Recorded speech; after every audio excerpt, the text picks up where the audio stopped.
Pouvez-vous imaginer le poids de devoir choisir entre votre foi, la mission de toute votre vie, celle que vous avez jurée devant Dieu et les hommes, et l'amour le plus pur, le plus inconditionnel, que la vie puisse vous offrir? J'ai été prêtre pendant presque 20 ans.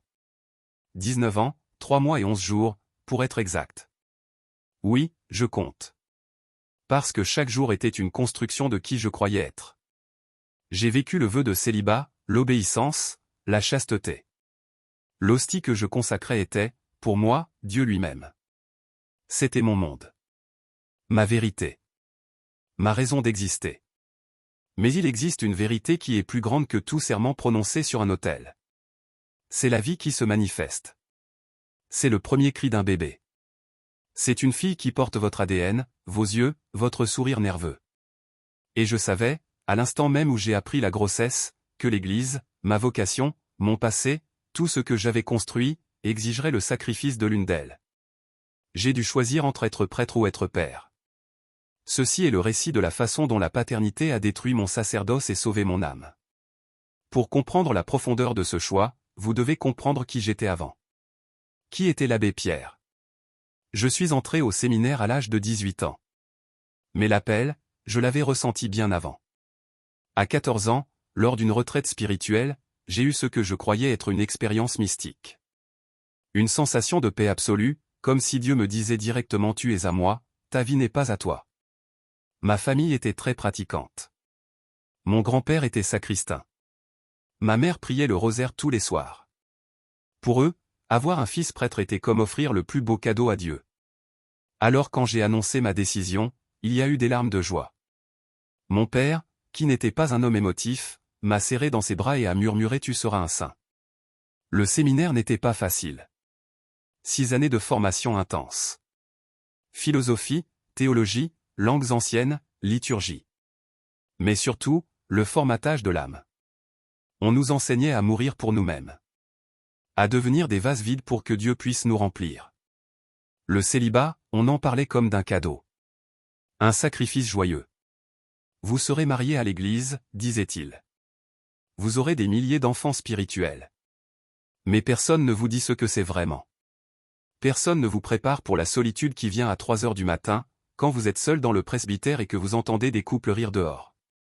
Personne ne parle de la torture d'être entouré d'amour sans pouvoir le vivre pleinement. J'ai été ordonné à 24 ans. Le jour le plus important de ma vie, disaient-ils tous. L'évêque a posé ses mains sur ma tête. J'ai senti le poids du sacerdoce descendre sur mes épaules. Et j'ai pleuré. J'ai pleuré parce que je croyais sincèrement que j'étais devenu un autre Christ. Que mes mains pouvaient transformer le pain en Dieu. Que mes paroles pouvaient absoudre les péchés. L'orgueil spirituel est le plus dangereux de tous. Parce qu'il se déguise en humilité. Les premières années de sacerdoce ont été intenses. J'étais l'abbé Pierre, le jeune prêtre dynamique. Celui qui organisait des groupes de jeunes, qui faisait des homélies modernes, qui était présent sur les réseaux sociaux de la paroisse. Les gens m'aimaient. Ils venaient me voir pour tout. Mariage, baptême, problèmes conjugaux, dépression, deuil. J'étais le conseiller, le guide, le confident. Vous savez ce qui est étrange? En tant que prêtre, vous connaissez l'intimité des gens sans jamais révéler la vôtre. Vous entendez les secrets les plus sombres au confessionnal. Les adultères, les mensonges, les doutes. Et vous absolvez, vous conseillez, vous réconfortez. Mais vous, qui vous écoute? Qui absout vos doutes à vous? J'ai commencé à développer des amitiés profondes avec certains paroissiens. Des familles m'invitaient pour le dîner. Je jouais avec leurs enfants. Je partageais leur vie. Et c'était beau, mais c'était aussi une torture. Parce que chaque fois que je rentrais seul au presbytère, je ressentais le vide. Ce vide que le célibat creuse en vous, jour après jour, année après année. Les tentations, on ne parle jamais vraiment des tentations. Comme si reconnaître qu'elles existent était déjà un péché. Mais elles sont là, constantes, insidieuses.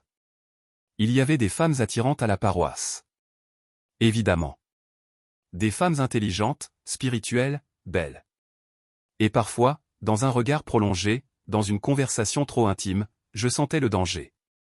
Je priais. Je jeûnais. Je m'imposais des pénitences. Je croyais que la grâce de Dieu était suffisante. L'ironie, c'est que j'ai tenu bon pendant 15 ans. 15 ans de célibat parfait. J'étais fier de moi. Je me considérais comme un exemple. Et c'est précisément cette fierté qui m'a rendu vulnérable. Puis Clara est arrivée. Clara est entrée dans ma vie un mardi après-midi. Elle était venue demander un certificat de baptême pour ses enfants. Mais elle est restée. Elle avait besoin de parler, disait-elle. Son mari l'avait quittée 6 mois auparavant. Elle se sentait perdue, seule, trahie. Elle pleurait en me racontant comment il était parti avec une femme plus jeune, laissant derrière lui 3 enfants et 20 ans de mariage. Je l'ai écoutée. C'était mon rôle, n'est-ce pas? Écouter, réconforter, guider. Je lui ai parlé du pardon, de la résilience, de la foi comme encre dans la tempête. Elle est revenue la semaine suivante. Puis la suivante. Nos conversations sont devenues plus longues, plus profondes. Elle me parlait de ses peurs, de ses rêves, de sa vie avant le mariage. Et moi, j'ai commencé à partager aussi. Pas mes doutes sur le sacerdoce, non. Mais mes propres histoires, mon enfance, mes passions pour l'histoire et la littérature. C'est subtil, la façon dont on tombe. Ce n'est pas un moment précis. C'est une accumulation de petits instants. Un sourire qui dure une seconde de trop. Une main qui effleure l'autre en passant un livre. Une conversation qui se termine par « j'aimerais rester plus longtemps ». Je commençais à attendre ses visites. À penser à elle pendant la messe. À me demander si elle viendrait le lendemain. Un soir, après une réunion paroissiale, nous sommes restés seuls dans la sacristie. Elle rangeait des chaises, je classais des documents. Il y a eu un silence. Pas un silence inconfortable. Un silence chargé. Elle s'est approchée de moi. Elle a posé sa main sur mon bras. Et elle a dit, presque en murmurant, « Vous ne vous sentez jamais seul, abbé Pierre ?» J'aurais dû dire non. J'aurais dû maintenir la distance. J'aurais dû réciter une prière ou faire une blague pour briser le moment. Mais j'ai dit la vérité, tous les jours. Et elle m'a embrassé. Je pourrais dire que je l'ai repoussée immédiatement. Je pourrais dire que j'ai résisté. Mais ce serait un mensonge. J'ai embrassé aussi. Pendant quelques secondes qui ont semblé durer une éternité, j'ai senti ce que c'était d'être simplement un homme. Après, la culpabilité a été immédiate et écrasante. J'ai pleuré. Je me suis confessé à un prêtre d'une autre paroisse. J'ai fait pénitence. Je lui ai dit que c'était une erreur, que nous ne pouvions plus nous voir. Elle a pleuré. Elle s'est excusée. Elle est partie. Mais le vide était plus grand maintenant. Parce que j'avais goûté à quelque chose d'interdit. Et le fruit défendu, comme dit la Bible, a un goût qu'on n'oublie jamais. 3 semaines plus tard, elle m'a envoyé un message, « J'ai besoin de vous parler, c'est important. » Nous nous sommes rencontrés dans un café loin de la paroisse. Et nous avons recommencé. Pas seulement physiquement. Émotionnellement. Nous avons commencé une relation. C'était une double vie. Le matin, je célébrais la messe. L'après-midi, j'entendais des confessions. Le soir, je la retrouvais dans un appartement qu'elle louait discrètement. Je vivais dans un enfer de ma propre création. Je priais Dieu de me donner la force d'arrêter. Mais je continuais. Encore et encore. Pendant 3 ans. Un mardi matin, en janvier, j'ai reçu un message de Clara. Juste 5 mots, « Je suis enceinte, c'est toi. » Je me souviens exactement où j'étais. Dans mon bureau du presbytère, en train de préparer l'homélie du dimanche. Le texte de l'Évangile parlait de Zacharie et Élisabeth, les parents de Jean-Baptiste. L'ironie était cruelle. Mon téléphone a vibré. J'ai lu le message. Et le monde s'est arrêté. Puis il a recommencé à tourner, mais beaucoup trop vite. Mon cœur battait si fort que je pouvais l'entendre dans mes oreilles. Mes mains tremblaient. J'ai dû m'asseoir. Ma première pensée n'a pas été « Comment vais-je cacher ça ?» Ma première pensée a été « Je vais être père. Père. Papa. » Un mot que je n'avais jamais imaginé qu'on me dirait un jour. Un mot qui, pour moi, était réservé à Dieu. Père céleste. Père spirituel. Mais jamais père biologique. J'ai appelé Clara immédiatement. Nous nous sommes rencontrés dans le parc où nous avions eu notre première vraie conversation 3 ans auparavant. Elle pleurait. Pas de tristesse, mais de peur. Qu'est-ce qu'on va faire? Elle m'a demandé. Et j'ai réalisé que je ne savais pas. Pour la première fois de ma vie de prêtre, je n'avais pas de réponse, pas de conseil, pas de citation biblique qui pourrait résoudre le problème. Mais j'ai dit quelque chose qui a surpris même moi, nous allons garder cet enfant, je vais être là. Elle m'a regardé avec des yeux remplis d'espoir et de doute, mais ton sacerdoce? Et là, pour la première fois, j'ai dit à voix haute ce que je ressentais depuis des années, je ne sais plus si je peux continuer à être prêtre. Les semaines suivantes ont été les plus difficiles de ma vie. Je continuais mes fonctions sacerdotales comme un automate. Je souriais aux paroissiens. Je célébrais les messes. Je donnais des conseils. Mais à l'intérieur, j'étais déchiré. Chaque nuit, je me regardais dans le miroir et je voyais un imposteur. Un menteur. Un homme qui prêchait la vérité pendant qu'il vivait un mensonge. J'ai commencé à lire des livres sur la paternité. En secret, évidemment. Je regardais des vidéos sur YouTube sur comment être un bon père. J'imaginais tenir mon bébé dans mes bras. Je rêvais de lui apprendre à marcher, à lire, à penser. Et plus je pensais à cet enfant, moins je pouvais imaginer l'abandonner. Mais l'Église est une mère jalouse. Elle ne partage pas ses fils facilement. Au 4e mois de grossesse, Clara commençait à montrer. Nous ne pouvions plus garder le secret beaucoup plus longtemps. Les gens allaient parler. Les rumeurs allaient se propager. J'ai décidé d'aller voir l'évêque. C'était un homme que je respectais profondément. Il m'avait ordonné prêtre. Il m'avait guidé pendant toutes ces années. J'ai demandé une audience privée. Il m'a reçu dans son bureau, un lieu imposant rempli de livres anciens et d'icônes religieuses. Il m'a offert du café. Nous avons parlé de choses banales pendant quelques minutes. Puis il m'a regardé directement et a dit, « Vous n'êtes pas venu ici pour parler de la météo, abbé Pierre, qu'est-ce qui vous trouble ?» J'ai pris une grande respiration. Et j'ai dit, « Monseigneur, j'ai commis une faute grave, j'ai eu une relation avec une paroissienne, elle est enceinte, c'est mon enfant. » Le silence qui a suivi, c'était un silence de mort. Il m'a regardé pendant ce qui a semblé une éternité. Puis il a fermé les yeux, a fait le signe de croix, et a soupiré profondément. Depuis combien de temps? Il a demandé. 3 ans la relation. 4 mois la grossesse. Il s'est levé, a marché vers la fenêtre, les mains derrière le dos. Il regardait dehors, vers la cathédrale. Vous comprenez la gravité de ce que vous venez de me dire? Il a commencé, sans se retourner, vous avez trahi vos vœux, vous avez trahi l'Église, vous avez trahi Dieu. Je sais, Monseigneur. Et pourtant, vous êtes là, calme, me racontant cela comme si c'était un simple péché véniel. Je me suis levé aussi. Je ne suis pas calme, Monseigneur. Je suis détruit. Je vis un enfer depuis 4 mois. Mais je suis là parce que j'ai besoin de votre conseil. J'ai besoin de savoir ce que je dois faire. Il s'est retourné. Son visage était dur, mais ses yeux montraient de la tristesse. Abbé Pierre, il a dit, s'asseyant à nouveau, vous êtes un bon prêtre. Un excellent prédicateur. Les gens vous aiment. Vous avez un avenir brillant dans l'Église. Il a marqué une pause. Mais cette situation, c'est un scandale. Vous comprenez?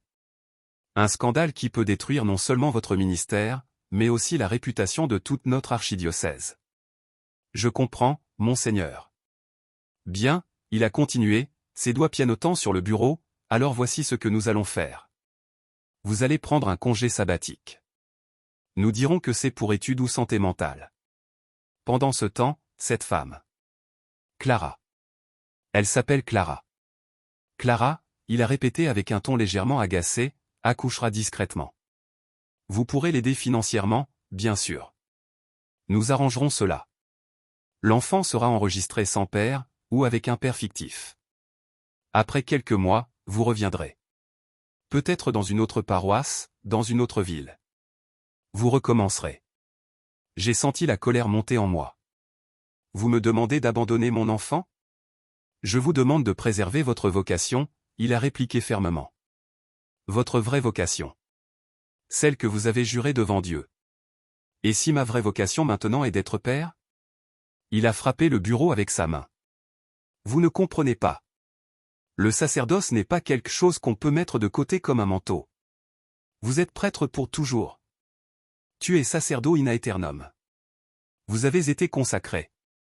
Je sais ce que dit la doctrine, Monseigneur. Mais je sais aussi ce que me dit mon cœur. Et mon cœur me dit que je ne peux pas abandonner cet enfant. Je ne peux pas vivre en sachant qu'il ou elle grandit quelque part, sans père, à cause de ma lâcheté. L'évêque s'est rassis, visiblement fatigué. Abbé Pierre, réfléchissez bien. Si vous quittez le sacerdoce, vous perdez tout. Votre identité, votre communauté, votre mission. Vous deviendrez un homme ordinaire. Un homme raté. Un apostat. Peut-être, j'ai répondu. Mais je serai un homme honnête. Et je serai un père présent. Il y a eu un long silence. Puis il a ouvert un tiroir et en a sorti des documents. Voici les formulaires pour la réduction à l'état laïque. Si c'est vraiment ce que vous voulez, signez. Mais une fois que vous sortez d'ici avec ces papiers signés, il n'y a pas de retour en arrière. J'ai pris les documents. Ma main tremblait. J'ai pensé à mes parents, à mes 19 ans de sacerdoce, à toutes les messes que j'avais célébrées, à tous les péchés que j'avais pardonnés. Puis j'ai pensé à Clara. À son ventre qui grandissait. À mon enfant qui grandissait là-dedans. Et j'ai signé. Quitter l'Église n'est pas comme quitter un emploi. C'est comme perdre une partie de soi-même. Votre identité, votre but, votre communauté, tout disparaît du jour au lendemain. Les premiers mois ont été désorientants. Je n'étais plus l'abbé Pierre. J'étais juste Pierre. Un homme de 43 ans sans carrière réelle, sans formation professionnelle en dehors de la théologie. Les réactions des gens ont été variées. Mes parents ont été dévastés. Ma mère a pleuré pendant des jours. Mon père ne m'a pas parlé pendant 6 mois. Pour eux, j'avais commis le pire des péchés, abandonné Dieu. Certains amis prêtres m'ont soutenu discrètement. D'autres m'ont coupé complètement. J'ai reçu des messages haineux, des lettres d'anciens paroissiens me traitant de traître, d'imposteur, de Judas. Il y a eu des moments où je me suis demandé si j'avais fait le bon choix. Des moments de doute profond. Des nuits où je regardais le plafond en me demandant si l'évêque avait raison, si j'avais tout gâché. Mais puis ma fille est née. Le 14 septembre, à 4h23 du matin. 3 kg 250 grammes. Des cheveux noirs. Des yeux qui, pour le moment, étaient bleus mais qui allaient devenir bruns comme les miens. Clara m'a appelé quand le travail a commencé. J'étais là, dans la salle d'accouchement. J'ai tenu sa main pendant qu'elle poussait. J'ai vu ma fille sortir de son ventre, couverte de sang et de vie. Et quand l'infirmière l'a posée sur ma poitrine, peau contre peau, j'ai pleuré. J'ai pleuré comme je n'avais jamais pleuré de ma vie. À ce moment-là, tous les doutes ont disparu. Toutes les questions sur si j'avais fait le bon choix se sont évaporées. Parce que dans mes bras, il y avait quelque chose de plus sacré que n'importe quelle hostie que j'avais jamais consacrée.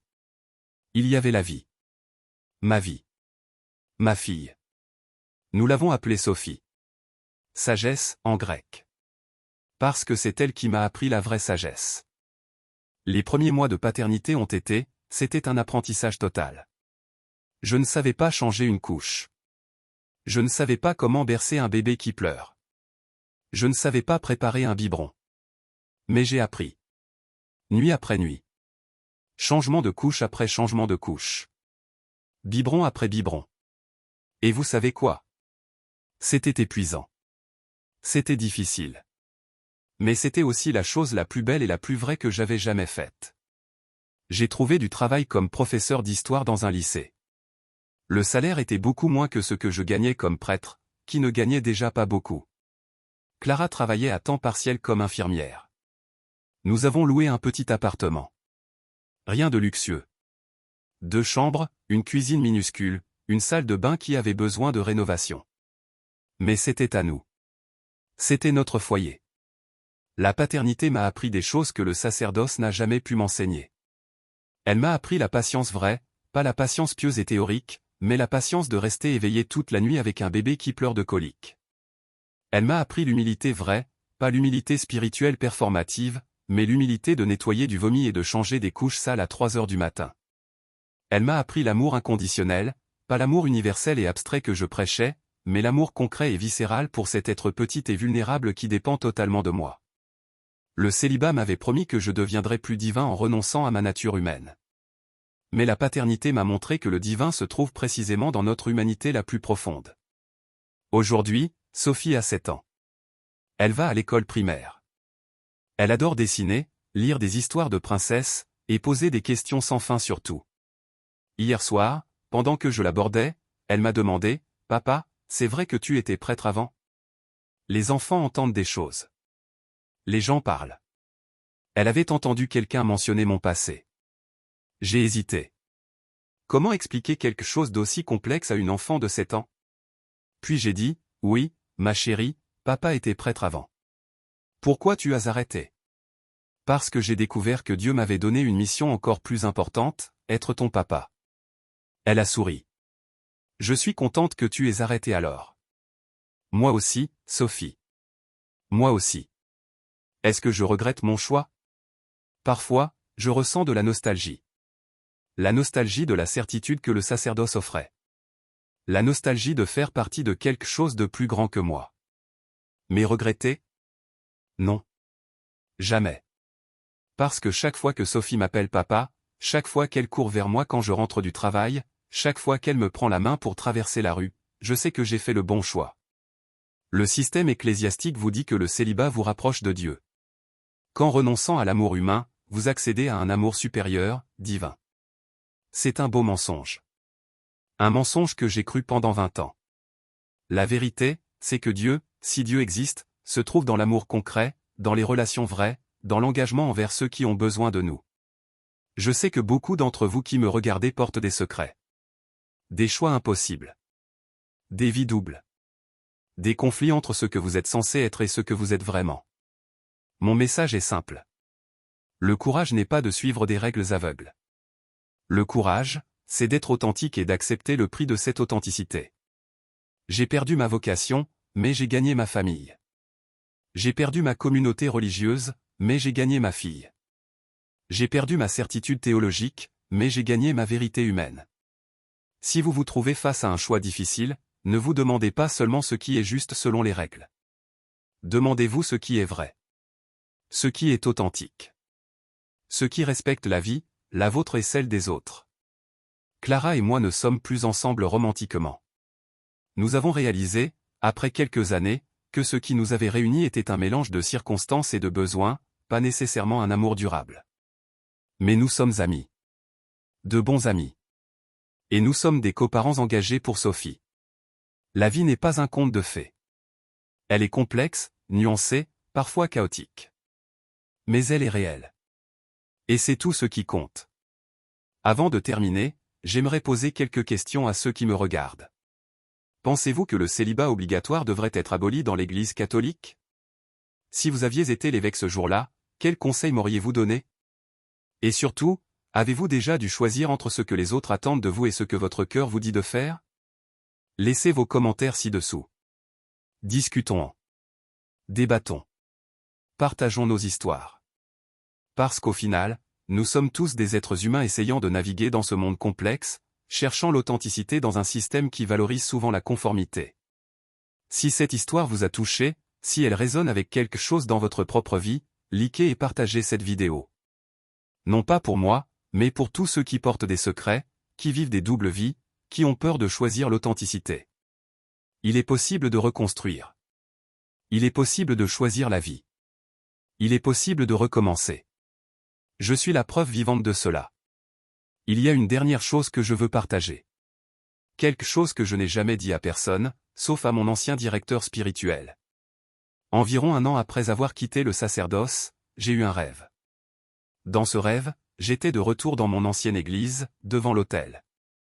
Mais au lieu de célébrer la messe, je tenais Sophie dans mes bras. Et une voix, je ne sais pas si c'était Dieu, mon inconscient, ou simplement mon esprit essayant de guérir, cette voix m'a dit, c'était toujours le plan, tu devais passer par le sacerdoce pour arriver à la paternité, l'un n'annule pas l'autre, l'un prépare l'autre. Je ne sais pas si je crois encore en Dieu de la façon dont j'y croyais avant. Ma foi s'est transformée. Elle est devenue plus humble, plus incertaine, plus ouverte. Mais je crois en l'amour. Je crois en la vie. Je crois en Sophie. Et peut-être que c'est suffisant. Alors voilà. c'est mon histoire. L'histoire d'un prêtre qui est devenu père. L'histoire d'un homme qui a dû détruire une version de lui-même pour permettre à une autre de naître. Merci de m'avoir écouté. Merci de m'avoir donné cet espace pour partager cette histoire qui a été si difficile à porter pendant tant d'années. Et maintenant, si vous m'excusez, je dois aller chercher Sophie à l'école. Elle a un spectacle de danse ce soir, et elle m'a fait promettre d'être au premier rang. Parce que c'est ça, être père. Être présent. Être là. Toujours.